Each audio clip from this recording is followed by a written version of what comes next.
Conference season is in full swing in college basketball as I'm Scott Phillips for thelines.com previewing a marquee Pac-12 showdown between Arizona and USC. But before we get to this Pac-12 matchup, be sure to like, subscribe, and comment on our YouTube channel on all of our college basketball preview videos, as well as all of our other great content spanning the NBA, the NFL playoffs. We've got golf. We had some great college football coverage this season. All of that can be found on our YouTube channel. Also, be sure to visit thelines.com for the latest information involving lines from multiple books, previews of events, plays, and commentary from our experts. Our Discord community continues to be thriving and active, particularly discussing our college basketball plays from myself and my co-host Eli Hershkovich from Outside Shots, our podcast, and we will be making plays in our Discord all season long, so be sure to join there as well. And follow us on Twitter at TheLinesUS. Again, myself, I'm Scott Phillips. You can find me at PhillipsHoops on Twitter.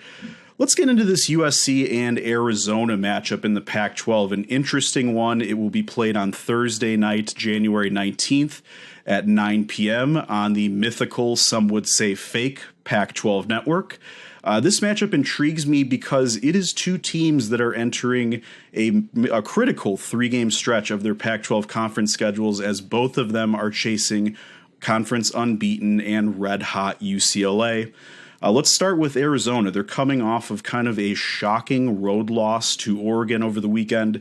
Over the last 5 games, much of which has been Pac-12 play, the Wildcats, who were one of the darlings of the preseason after winning the Maui Invitational, have really struggled in conference play to maintain their offensive consistency. This is one of the best offenses, a high-paced group led by one of the better interiors in college basketball in Uzelis Tubelis and Omar Ballo. They've really been fine. It's the guard play and finding a consistent third scorer that has been an issue for Arizona over the last couple of games.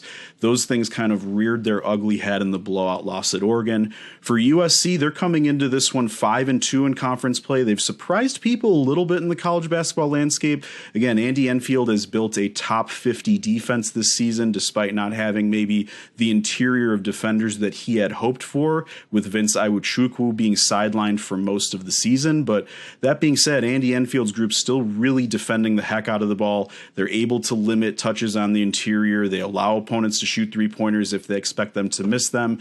And they have a great field goal percentage defense that is currently atop the Pac-12. So, diving into this one a little bit more, I don't think that there is going to be a look-ahead spot for either of these two teams, despite some big games looming in their schedule. Again, both of them chasing UCLA and need critical victories right now. For USC, this is the start of the 2-game mountain swing in which they go to Arizona and Arizona State. They'd like to pick off one of these 2 games to get a win. For Arizona, they have that marquee top 15 matchup against UCLA on Saturday themselves. So both these teams have major games coming ahead, but they still need to get this one as well. And so it's going to be fascinating to me. The line on this one opening at 7 in multiple books.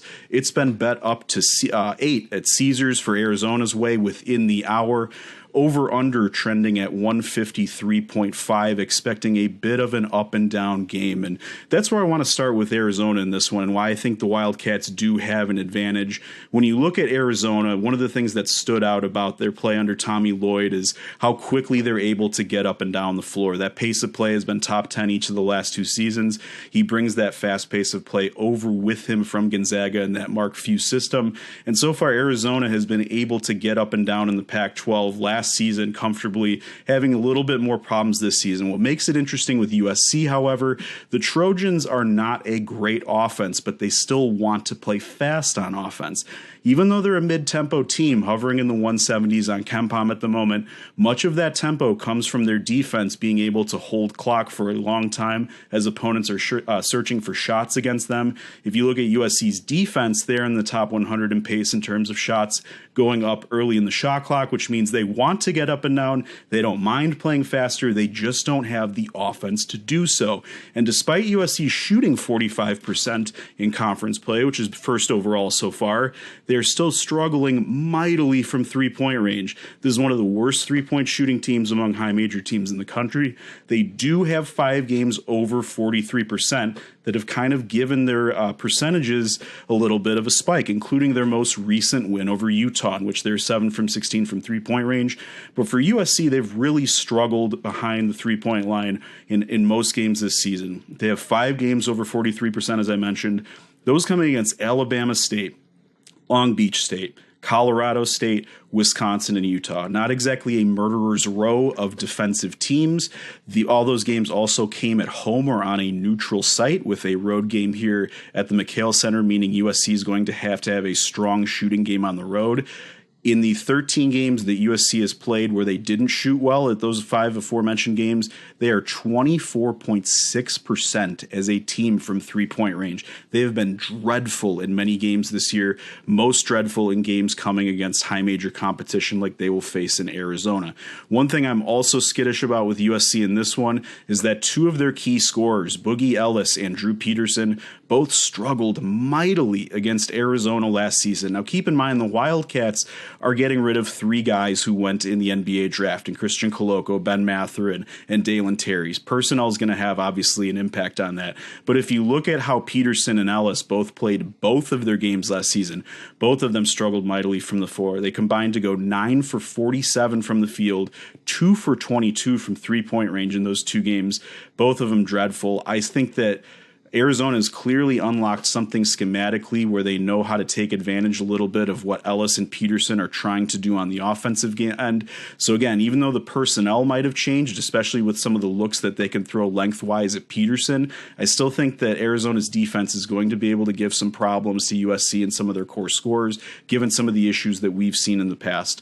One of the things I'm also looking for Arizona out of this one is increased production from point guard Keir Kriisa. He's really struggled the last 6 games. 5 against Pac-12 competition, the 6th being against Tennessee, if you include high major opponents in this equation. He really hasn't shot the ball that well. He's only 27% from the floor, only 25.4% from three-point range, and the turnover issues that Eli and I have talked about on outside shots before this season have come to rear their ugly heads at sometimes. But in Keir Kriisa's credit, he is shooting significantly better at home this season. He's 42% from the floor at the McHale Center, 40% from three-point range.